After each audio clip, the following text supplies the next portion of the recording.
நீ உண்மையிலும் ப்ரெக்னெண்ட்டாக இருக்கியா?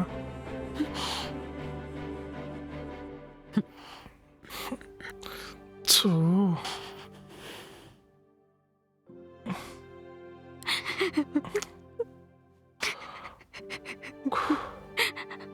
சரி, யோசிச்சுட்டே தான் இருக்கணும்.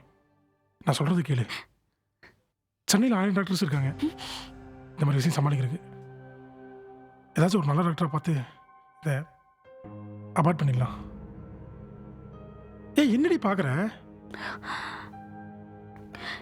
என்னடா நீ நிமிஷத்துக்கு நிமிஷம் மாற்றி மாற்றி பேசுகிற? நேற்று தான் எல்லாரும் கல்யாணம் பண்ணிட்டு குழந்தை பெற்றுக்கிறாங்க. நம்ம குழந்தை பெற்றுட்டு கல்யாணம் பண்ணிப்போன்னு சொன்னேன். ஹேய், அது உனக்கு கன்வின்ஸ் பண்ணுறக்கா சொன்னடி.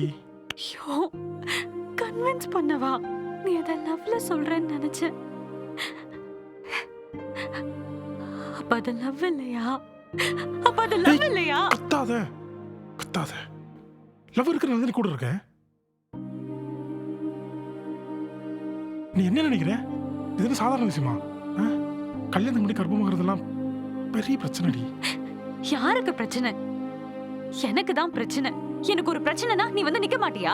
ஏய், இப்ப யாரு கூட இருக்கா? நான் தானே, இல்ல பக்கத்து வீட்டுக்காரனா? இங்க பாரு, 2 பேரும் சேர்ந்து தான் தப்பு பண்ணணும்.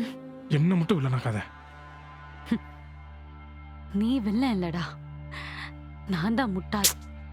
உன்னை முழுசா தெரிஞ்சுக்காம உன்னை நம்பி முட்டாள்தனம் பண்ணிட்டேன். ஏன் காலங்காலமா பொண்ணுங்க இப்படிலாம் இருக்கக்கூடாது, இப்படிதான் இருக்கணும்னு சொன்னாங்கன்னு புரியல.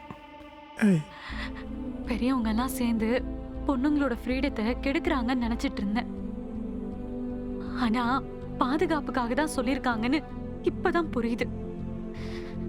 ஆண்டவன் பொண்ணுங்களுக்கு மட்டும்தான் வீக்னஸ கொடுத்திருக்கான்.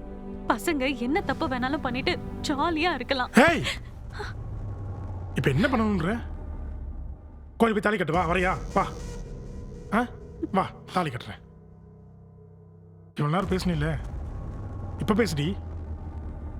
ஏன் தயங்குற? முடியாதுல்ல. இந்த கர்மத்துக்கு தான் நான் சொல்லிட்டு இருக்கேன். நீ எமோஷன்ல பேசிட்டு இருக்க, ரியாலிட்டியா பேசிட்டு இருக்கேன்டி. அதுக்குன்னு ஒரு உயிரை கொலை சொல்றியா? ஏய், ரொம்ப சீன போடாதடி. உன் வயித்துல இருக்கிறது ஒரு உயிரே இல்லடி. ஏய், அதுக்குள்ள ஹார்ட் பீட்டே வந்திருக்காதுடி. ஹார்ட் பீட் வரதுக்கு கூட இன்னும் 6 வாரம் ஆகும். அதுக்குள்ள கலஸ்ட்ரால் எந்த பிரச்சனையுமே இல்லை. பீரியட்ஸ் பெயினோட கொஞ்சம் அதிகமாக இருக்கும், அவ்வளோதான்.